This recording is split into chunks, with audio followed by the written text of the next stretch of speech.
Trump dismantles a massive hoax about the World Cup after the press tried to raise ghosts against the American government. This Wednesday, June 10, 2026, the media is outraged by the tough measures that Trump put in place during this World Cup season, so as not to give a free pass to break through the border, ignore sanctions, bypass screening, and override public health, and still blame the American president. When the FIFA billionaire model starts to fail, what is happening now is a dispute bigger than soccer. On one side, a global sports elite that promised parties, money, and packed stadiums. On the other side, a government that refused to hand over the United States border to Cartola, the Oxio regime, international consultants, or media activists. The Financial Times reported about 180,000 tickets on the resale market. The city of Kansas City saw FIFA cancel 75 room reservations. Iran lost its normal ticket allocation, and Washington tightened the health alert against Ebola before the start of the tournament. What is the press trying to hide? Why do they want to blame Trump for FIFA's mistake? How did national security become a political attack? I'll tell you all about it in a moment. If you like this kind of straightforward content with no beating around the bush, consider subscribing because we have videos like this every day. The Financial Times reported about 180,000 tickets on the resale platform on the eve of the World Cup, with a large concentration in the group stage and a drop in median resale prices compared to the previous month. The Democrats' interpretation is too simplistic. If there are empty seats, they blame Trump. But the data points elsewhere. The problem lies in high prices, heavy fees, inflated expectations, and a tournament sold as a goldmine before real fans are willing to pay for it. The investigation opened in New York and New Jersey reinforces this side of the story. The prosecutors' offices summoned FIFA on May 27, 2026 to explain World Cup ticket sales practices. The investigation targets reports from fans who allegedly bought seats without receiving exactly what they expected, as well as suspicions of artificially inflated prices and confusing communication. This fact puts FIFA in the hot seat. Kansas City is the clearest example of this broken promise. KSHB reported that FIFA reserved 5,000 rooms per night on the peak days of the tournament. And then they released 75% of those reservations, still in February, without paying a penalty as stated in the contract. Local hotels were expecting a wave of tourists, daily rates went up, the city prepared for a big influx, but the reservations didn't come in as advertised. The second front concerns visas and screening. The case of the Somali referee Omar Artan was used as a rallying point against the Trump administration after he was barred when trying to enter the United States. But a sports credential is no substitute for security. A visa, an invitation, and a uniform do not exempt anyone from checks. Andrew Giuliani, leading the World Cup task force in the United States, defended the decision, saying there was a security reason and that the government needed to prevent ill-intentioned people from using the tournament as a cover to enter American territory. The rule is simple. The American border belongs to the United States, not to FIFA.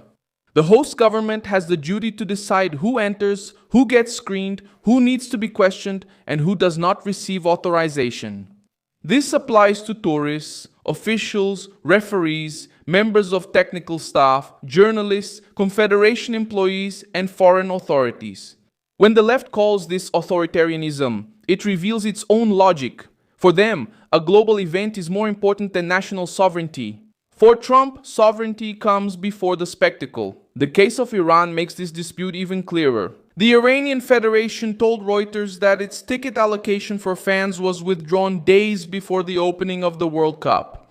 Normally, each participating federation receives 8% of the tickets for its own game.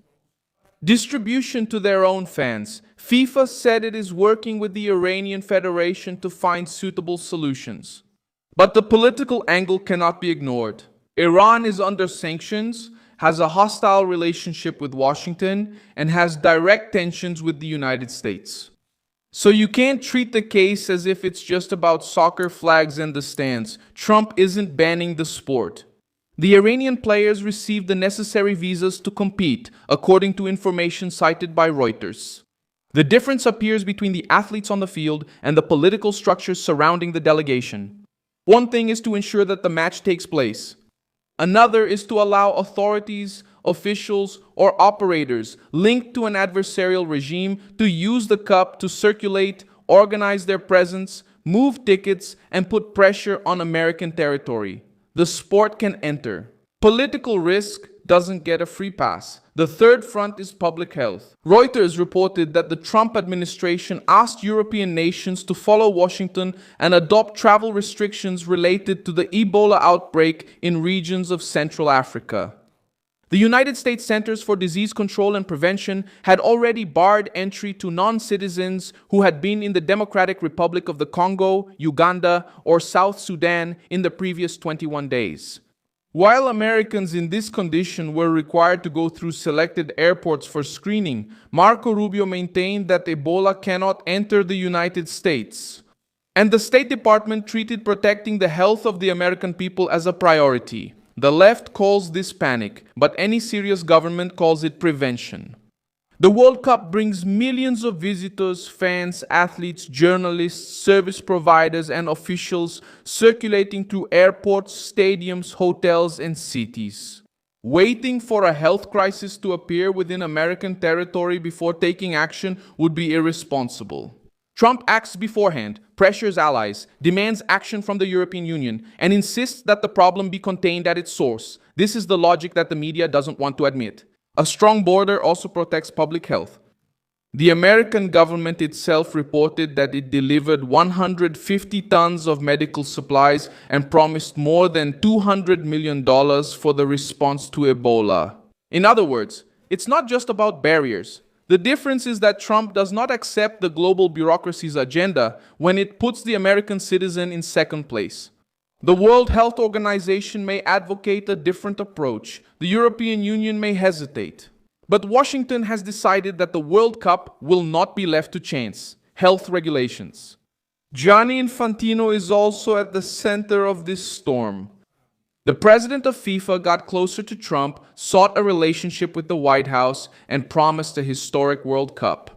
FIFA is responsible for pricing, operations, hotel reservations, and communication with fans. The federations are responsible for their delegations. Regimes under sanctions are responsible for their own hostile relationship with Washington. The European Union is responsible for hesitating in the face of stronger health restrictions. And the American government is responsible for protecting the United States border, even amid the outcry from the press. Play will begin under greater surveillance, and this bothers a lot of people. It bothers those who wanted to use the World Cup as a showcase against Trump. It bothers those who wanted to turn sanctions into a minor detail. It bothers those who think the American border should ask FIFA for permission. But for millions of Americans, the decision is simple. The World Cup is welcome. Honest fans are welcome. Athletes are welcome. What doesn't get in without control is risk disguised as entertainment. I'm Milson Alves, an international affairs specialist, and my purpose is to keep you well informed with the truth every day. The news links are in the video description. Like this video, subscribe to the channel, and at the end, check out the comments so you can be even more engaged with the Milson Alves community.